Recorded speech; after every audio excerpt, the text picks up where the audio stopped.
ನೇತ್ರೋನ್ಮೀಲನ ಆದರೆ ಬರೀ ಕಣ್ಣು ಬಂದಂಗಾಯಿತು ಅಷ್ಟೇ, ಇನ್ನೂ ಪ್ರಾಣಶಕ್ತಿ ಬಂದಿಲ್ಲ. ಸೊ ಮಾರನೇ ದಿನ ಬೆಳಿಗ್ಗೆ ಎಲ್ಲ ಮಹಾಪ್ರತಿಷ್ಠೆಯಾದ ನಂತರ, ಅಂದರೆ ಮಹಾಹೋಮ ಆಗುತ್ತೆ.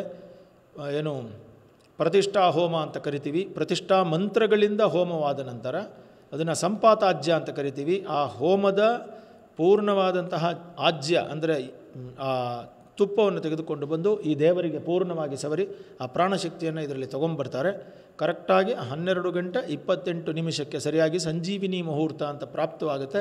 ಆಗ ಯಾರು ಆಚಾರ್ಯರು ಪ್ರಾಣ ಪ್ರತಿಷ್ಠೆಯನ್ನು ಮಾಡ್ತಾರೋ ಅವರು ಈ ರಾಮಲಲ್ಲಾನ ವಕ್ಷಸ್ಥಲದಲ್ಲಿ ಕೈಯನ್ನಿಡ್ತಾ ಆ ಪ್ರಾಣ ಪ್ರತಿಷ್ಠಾ ಮಂತ್ರಗಳನ್ನು, ಅಂದರೆ ಸಕಲ ವಿಭುವಾದ ಪ್ರಾತ್ಪರನು, ಈ ಜಗತ್ತಿಗೆ ಚಕ್ರವರ್ತಿಯೂ ಆದಂತಹ ಶ್ರೀರಾಮಚಂದ್ರನು ಇಲ್ಲಿ ಬಂದು ನೆಲೆಸಲಿ ಅನ್ನುವಂತಹ ಪ್ರಾಣ ಪ್ರತಿಷ್ಠಾ ಮಂತ್ರವನ್ನು ಹೇಳ್ತಾರೆ.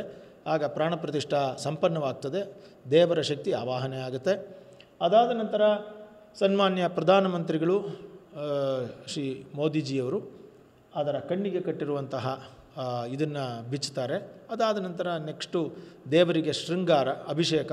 ಶೃಂಗಾರ ಅಂತಂದರೆ ನಮ್ಮಲ್ಲಿ ಅಲಂಕಾರ, ಮತ್ತು ಭೋಗ ಅಂದರೆ ನೈವೇದ್ಯ ನಮ್ಮ ಕಡೆ, ಅದೆಲ್ಲ ಮಾಡಿ ಅಲ್ಲಿ ಮಹಾಮಂಗಳಾರತಿ ಆದ ನಂತರ ಭಕ್ತರಿಗೆಲ್ಲ ಪ್ರಸಾದವನ್ನು ಹಂಚ್ತಾರೆ. ನೇತ್ರೋನ್ಮೀಲನ ಆದರೆ ಬರೀ ಕಣ್ಣು ಬಂದಂಗಾಯಿತು ಅಷ್ಟೇ, ಇನ್ನೂ ಪ್ರಾಣಶಕ್ತಿ ಬಂದಿಲ್ಲ. ಸೊ ಮಾರನೇ ದಿನ ಬೆಳಿಗ್ಗೆ ಎಲ್ಲ ಮಹಾಪ್ರತಿಷ್ಠೆಯಾದ ನಂತರ, ಅಂದರೆ ಮಹಾಹೋಮ ಆಗುತ್ತೆ. ಏನು ಪ್ರತಿಷ್ಠಾ ಹೋಮ ಅಂತ ಕರಿತೀವಿ. ಪ್ರತಿಷ್ಠಾ ಮಂತ್ರಗಳಿಂದ ಹೋಮವಾದ ನಂತರ ಅದನ್ನು ಸಂಪಾತಾಜ್ಯ ಅಂತ ಕರಿತೀವಿ. ಆ ಹೋಮದ ಪೂರ್ಣವಾದಂತಹ ಆಜ್ಯ ಅಂದರೆ ಆ ತುಪ್ಪವನ್ನು ತೆಗೆದುಕೊಂಡು ಬಂದು ಈ ದೇವರಿಗೆ ಪೂರ್ಣವಾಗಿ ಸವರಿ ಆ ಪ್ರಾಣಶಕ್ತಿಯನ್ನು ಇದರಲ್ಲಿ ತೊಗೊಂಬರ್ತಾರೆ. ಕರೆಕ್ಟಾಗಿ 12:28 ಸರಿಯಾಗಿ ಸಂಜೀವಿನಿ ಮುಹೂರ್ತ ಅಂತ ಪ್ರಾಪ್ತವಾಗುತ್ತೆ. ಆಗ ಯಾರು ಆಚಾರ್ಯರು ಪ್ರಾಣ ಪ್ರತಿಷ್ಠೆಯನ್ನು ಮಾಡ್ತಾರೋ ಅವರು ಈ ರಾಮಲಲ್ಲಾನ ವಕ್ಷಸ್ಥಲದಲ್ಲಿ ಕೈಯನ್ನಿಡ್ತಾ ಆ ಪ್ರಾಣ ಪ್ರತಿಷ್ಠಾ ಮಂತ್ರಗಳನ್ನು, ಅಂದರೆ ಸಕಲ ವಿಭುವಾದ ಪ್ರಾತ್ಪರನು, ಈ ಜಗತ್ತಿಗೆ ಚಕ್ರವರ್ತಿಯೂ ಆದಂತಹ ಶ್ರೀರಾಮಚಂದ್ರನು ಇಲ್ಲಿ ಬಂದು ನೆಲೆಸಲಿ ಅನ್ನುವಂತಹ ಪ್ರಾಣ ಪ್ರತಿಷ್ಠಾ ಮಂತ್ರವನ್ನು ಹೇಳ್ತಾರೆ. ಆಗ ಪ್ರಾಣ ಪ್ರತಿಷ್ಠಾ ಸಂಪನ್ನವಾಗ್ತದೆ, ದೇವರ ಶಕ್ತಿ ಆವಾಹನೆ ಆಗುತ್ತೆ.